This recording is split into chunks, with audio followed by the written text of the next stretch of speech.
जय हिंद दोस्तों, जय हिंद बच्चों। आज हम पढ़ रहे हैं दो महत्वपूर्ण टॉपिक आज की इस क्लास में, जिसमें एक है ग्रीन हाउस इफ़ेक्ट और दूसरा है ओजोन परत का क्षरण।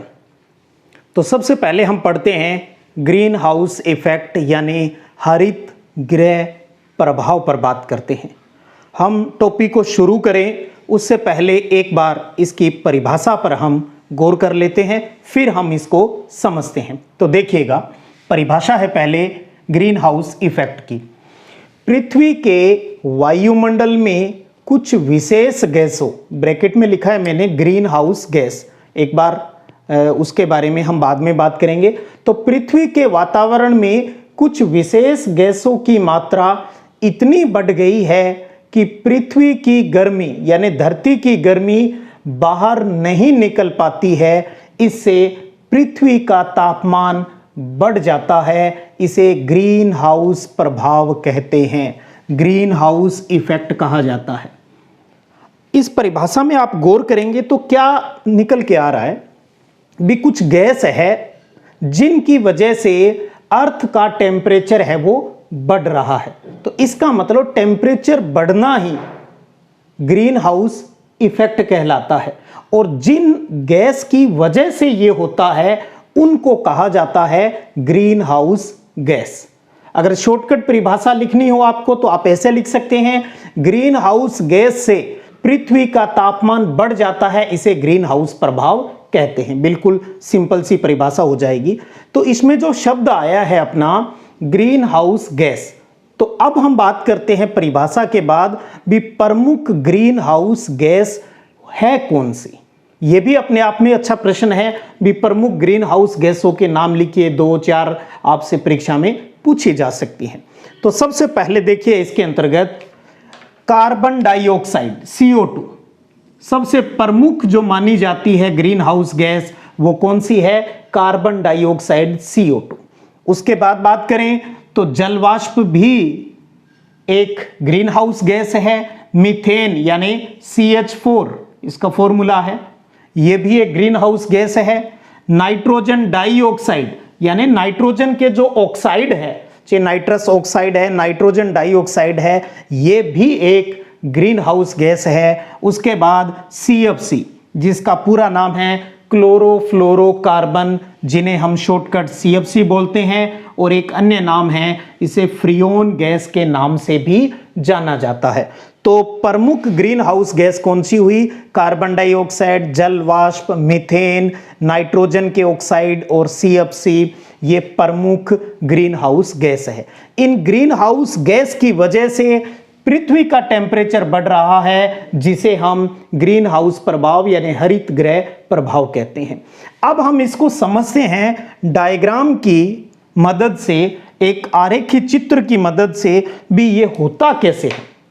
देखिएगा, दो चीज आपको डायग्राम में दिख रही है। ये हमारा सन है, सूर्य है, ये हमारी अर्थ है। एक सिंबल फॉर्म में आपको दिखाया, ये पृथ्वी है, ये सूर्य है। सूर्य से बहुत सी किरणें निकलती है और हमें पता है वो चारों तरफ फैलती है, यानी जमीन पर भी आती है, पृथ्वी पर भी आती है। अब देखिए, मैंने यहां ग्रीन कलर में कुछ डैश डैश लगा रहे हैं। ये मैं यहां इस ग्रीन डायग्राम से ये शो कर रहा हूं भी, ये ग्रीन हाउस गैस है। जैसे फॉर एग्जांपल मैंने यहां पर CO2 कार्बन डाइऑक्साइड गैस की परत मान ली है। इसे आप ग्रीन हाउस गैस भी लिख सकते हो, CO2 की परत। फॉर एग्जांपल भी इस पृथ्वी के ऊपर पॉल्यूशन की वजह से, औद्योगिकरण की वजह से, वनों को जलाने से, लकड़ी, कोयला, पेट्रोल, डीजल, इनको जलाने से, या फ्रिज में काम आने वाली जो फ्रियोन गैस है, उनकी मात्रा दिनों दिन बढ़ती जा रही है, जिससे इस पृथ्वी के चारों ओर ग्रीन हाउस गैसों का एक आवरण बन गया है। इस आवरण को मैंने यहां पर इस ग्रीन कलर से शो किया है, जिसमें से मैंने एक प्रमुख ग्रीन हाउस गैस को उदाहरण रूप में ले लिया है भी, जैसे ये पृथ्वी के चारों ओर CO2 की एक परत हो गई है, यानी कार्बन डाइऑक्साइड की सघनता पॉल्यूशन की वजह से बढ़ती जा रही है। अब क्या होता है, सूर्य से जो किरण आती है उन किरणों की भेदन क्षमता, किसी चीज को भेद कर जाने की क्षमता अधिक होती है। तो आप ये देख पा रहे हो, मैंने दो किरणों से डायग्राम से आपको समझाने की कोशिश यहां पर की है। भी ये किरण आ रही है, इनकी भेदन क्षमता बहुत अधिक है, जो इस CO2 की परत को पार कर जाती है और पृथ्वी तक पहुंचती है।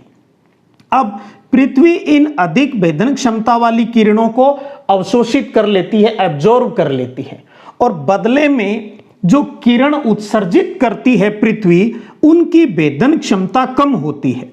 वो किसी चीज को भेद कर नहीं जा सकती इजीली, तो वो इस CO2 की परत को पार करके बाहर नहीं जा पाती है, तो वो यही इसके अंदर घूमती रहती है। तो परिणाम स्वरूप इस पृथ्वी का टेम्परेचर इनकी वजह से बढ़ रहा है। सेम इसी तरीके से यहां दिखाया है दूसरी साइड में। डायग्राम थोड़ा सुंदर बन जाए इसलिए मैंने दो किरणों से इसको समझा दिया। अधिक भेदन क्षमता की किरण आ रही है और यहां पृथ्वी इसको अवशोषित कर रही है, बदले में पृथ्वी जो कम भेदन क्षमता वाली किरणें निकाल रहा है वो इसी CO2 की परत में घूमती रहती है, जिसकी वजह से इस पृथ्वी का जो टेम्परेचर है वो बढ़ रहा है।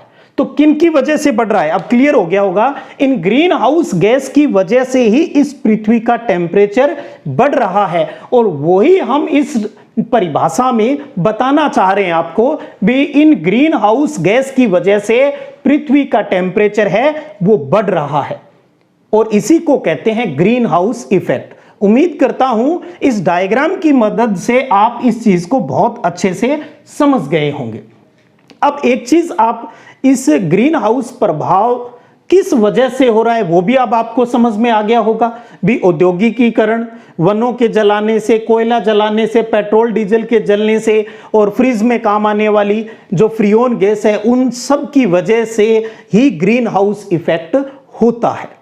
और इसका प्रभाव क्या पड़ता है, इसका प्रभाव यह है सबसे बड़ा भी, पृथ्वी का टेम्परेचर बढ़ रहा है।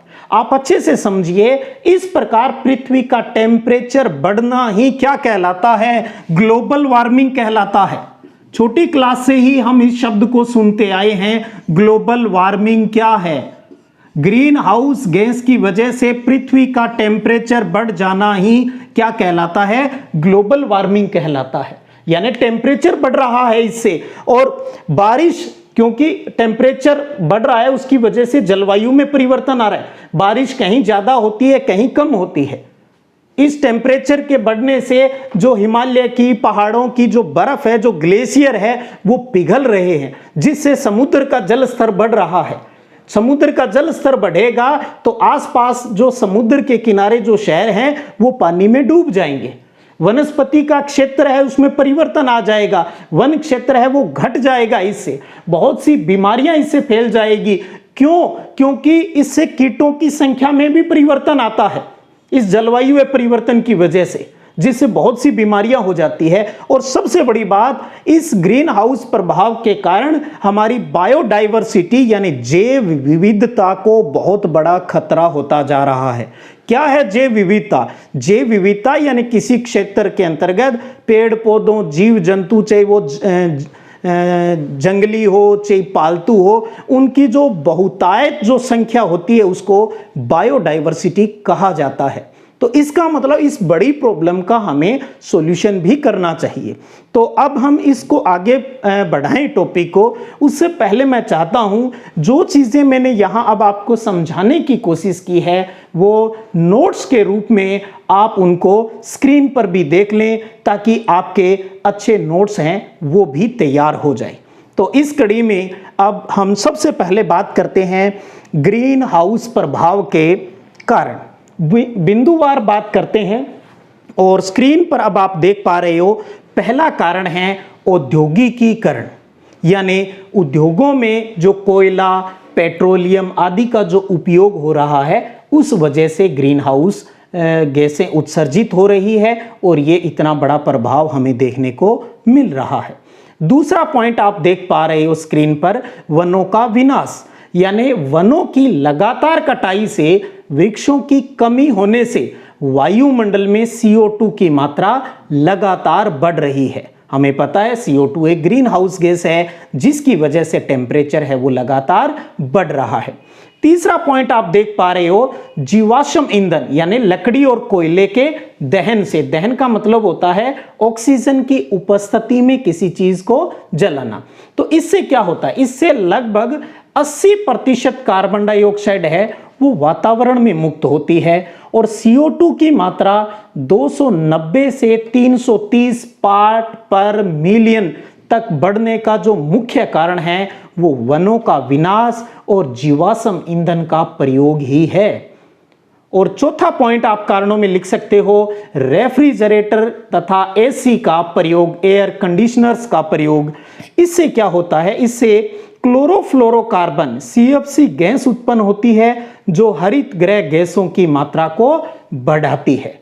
तो ये 4 प्रमुख कारण रहे हैं ग्रीन हाउस इफेक्ट के।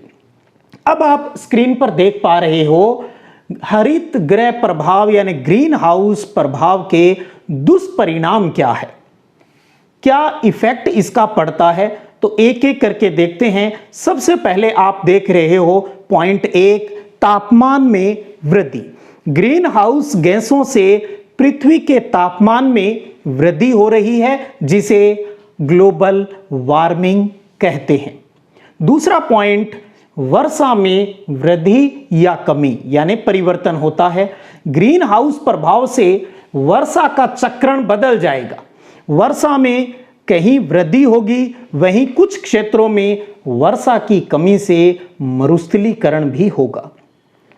तीसरा पॉइंट आप देखें, समुद्र सतह में वृद्धि 0.5 डिग्री सेल्सियस से 1.5 डिग्री सेल्सियस ताप वृद्धि से ग्लेशियर के पिघलने से समुद्र का जल स्तर बढ़ जाएगा और समुद्र तटीय मैदानों में बाढ़ आ जाएगी।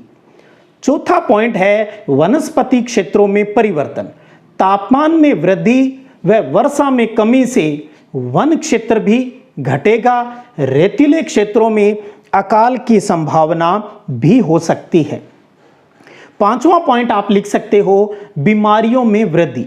वनस्पति क्षेत्रों में परिवर्तन होने से कीटों की संख्या में भी परिवर्तन होता है, इससे बीमारियों में वृद्धि हो सकती है। एक उदाहरण दिया है, जैसे 3 से 5 डिग्री सेल्सियस ताप वृद्धि से मलेरिया के लेवल में 45 से 60% तक वृद्धि हो सकती है। और अंतिम दुष्परिणाम है जैव विविधता को खतरा।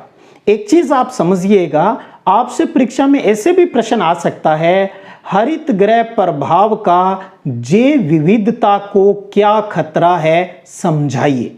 तो आप इसके अंदर जो अब हम सारी बातें जो कर रहे हैं वो आप इसमें लिख सकते हैं। जैसे ताप वृद्धि से 80% जैव विविधता को खतरा उत्पन्न हो जाएगा इससे।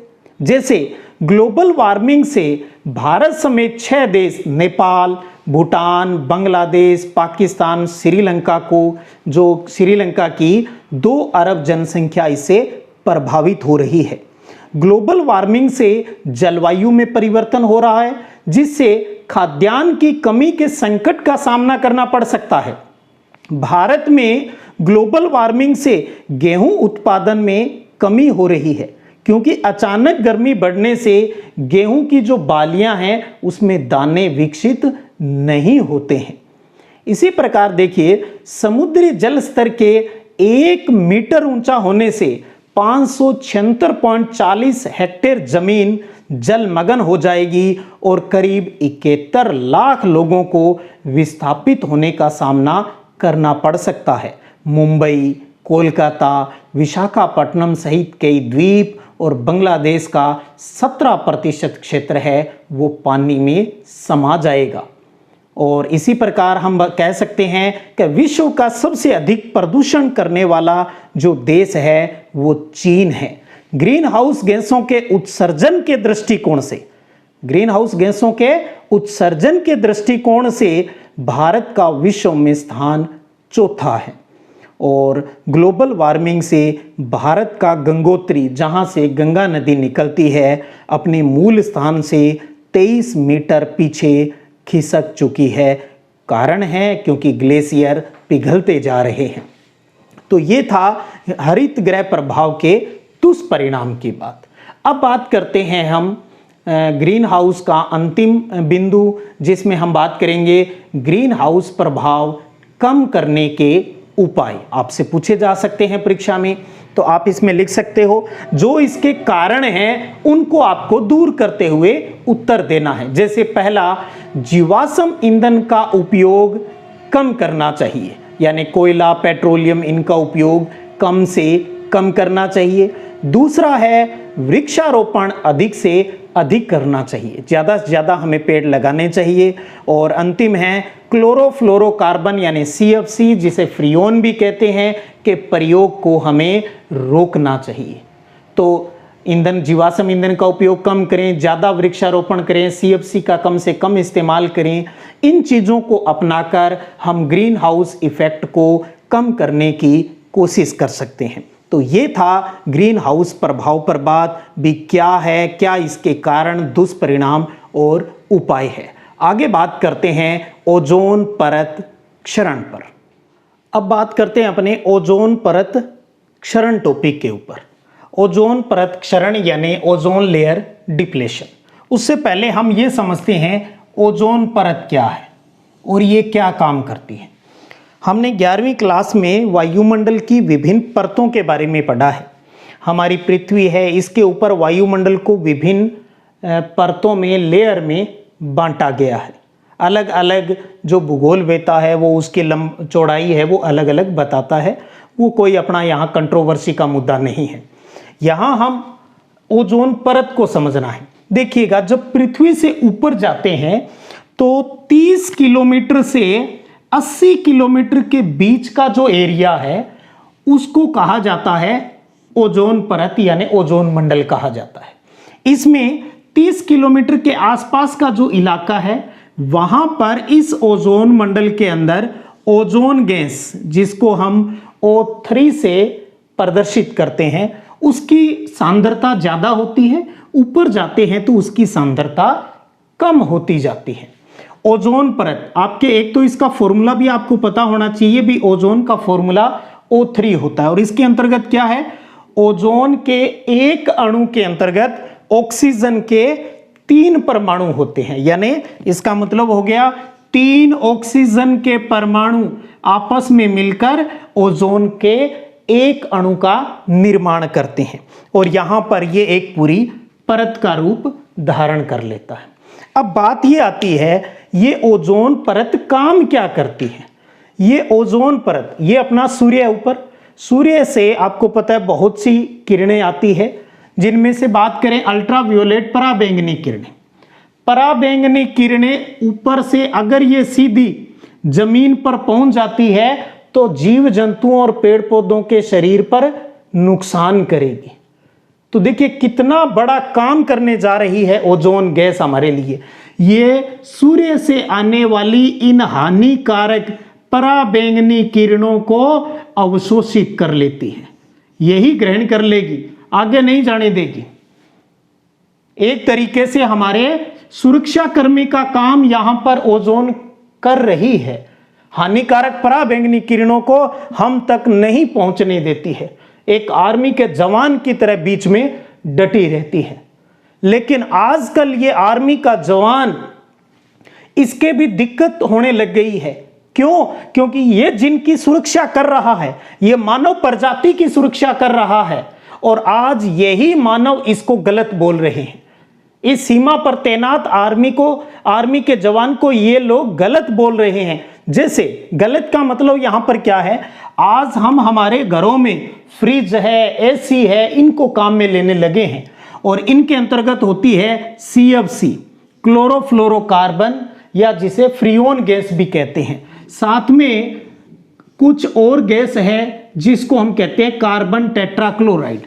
तो आज इस पृथ्वी के ऊपर क्लोरोफ्लोरोकार्बन यानी फ्रियोन गैस और कार्बन टेट्राक्लोराइड गैस की मात्रा बढ़ती जा रही है।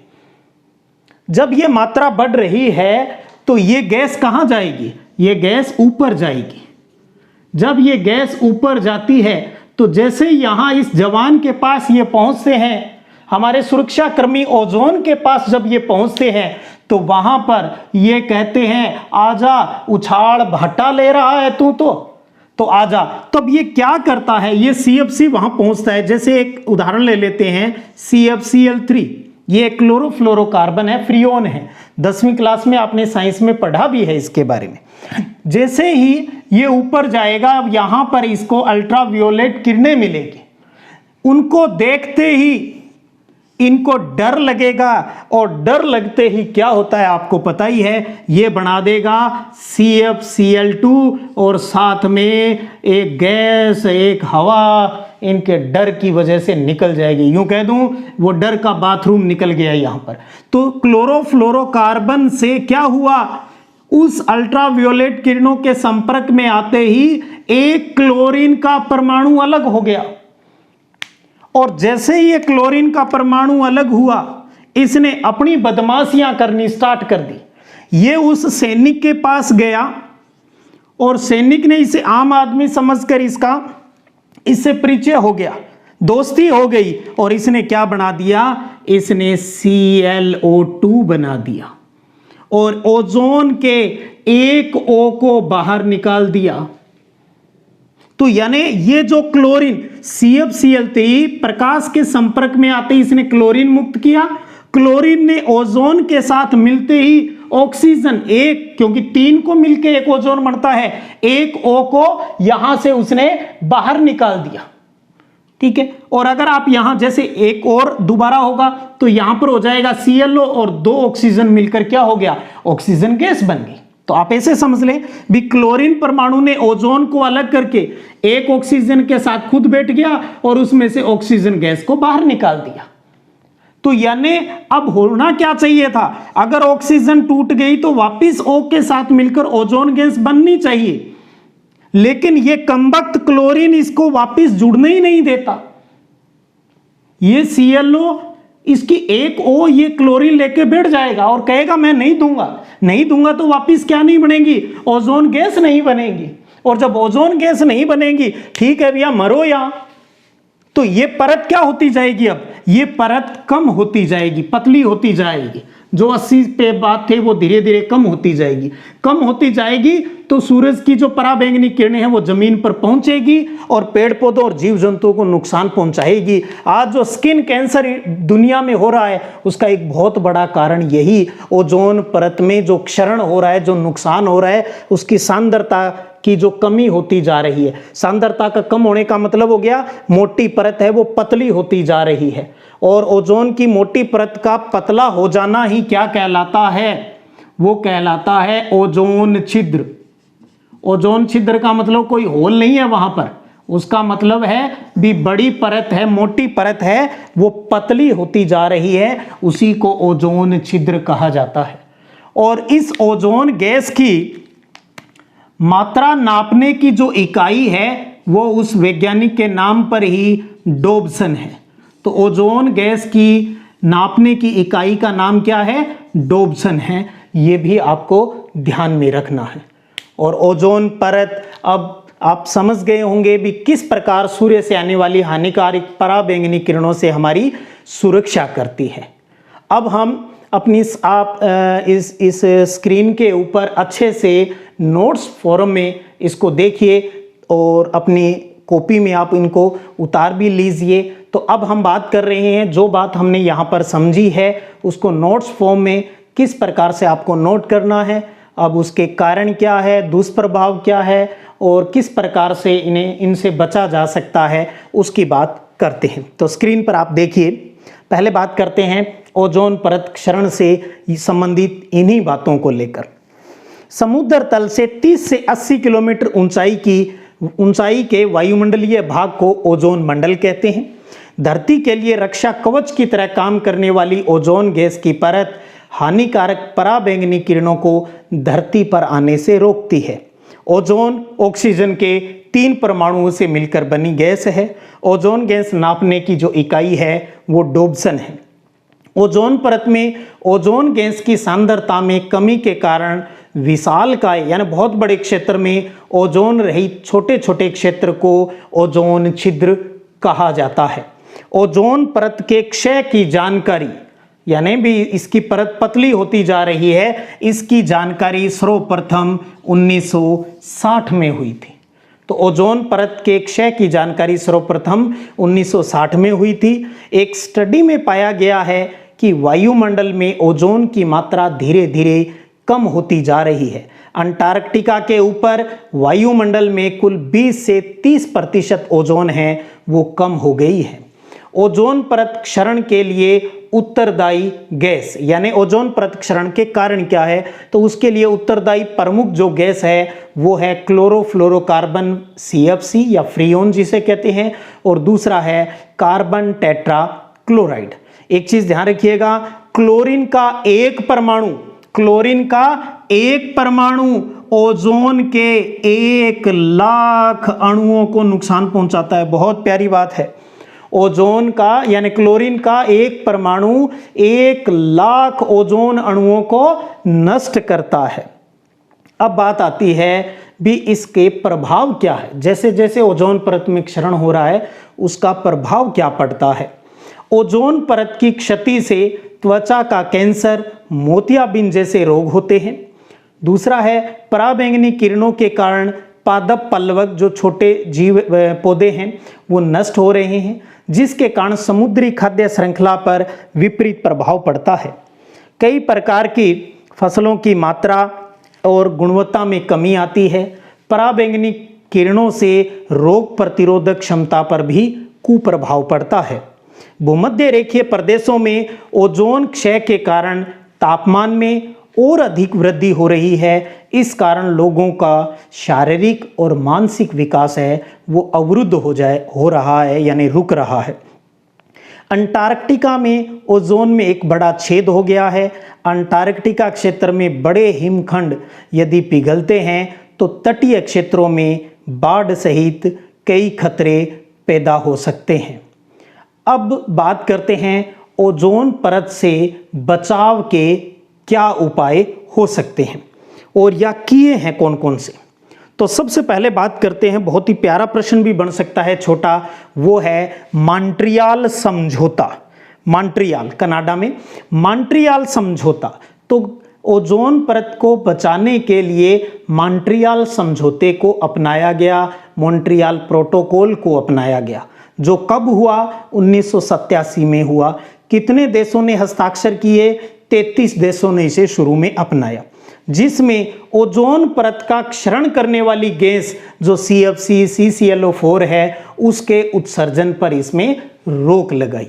तो ये था मॉन्ट्रियल समझौता, यानी इसको अपनाया गया ओजोन परत को बचाने के लिए।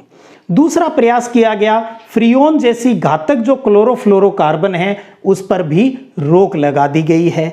और तीसरा और महत्वपूर्ण प्रश्न बनता है ये भी, 16 सितंबर को प्रतिवर्ष जनता को जागरूक करने के लिए विश्व ओजोन दिवस है वो मनाया जाता है, ताकि लोगों को पता चले भी इन चीज़ों से ओजोन परत को नुकसान हो रहा है। ओजोन परत हमारे जीवन का एक बहुत ही महत्वपूर्ण हिस्सा है, उसे हम यूं ही नष्ट नहीं होने दे सकते। तो ये था आज का महत्वपूर्ण टॉपिक, ओजोन परत क्षरण, और उससे पहले हमने पढ़ा ग्रीन हाउस इफेक्ट। दोनों ही बहुत ही इंपॉर्टेंट टॉपिक है बोर्ड परीक्षा के लिहाज से भी। तो आप इन्हें अच्छे से, पहले मैंने समझाया है, आप पहले उसको समझें अच्छे से, फिर नोट्स फॉर्म में आप उसको उतारें और 1-2 बार पढ़ें। आप कभी नहीं भूलोगे इन प्रश्नों को, इन उत्तरों को। बहुत ही प्यारे टॉपिक है ये दोनों ही। फिर मिलते हैं अगले वीडियो में, तब तक मुझे दीजिए इजाज़त। जय हिंद, जय भारत।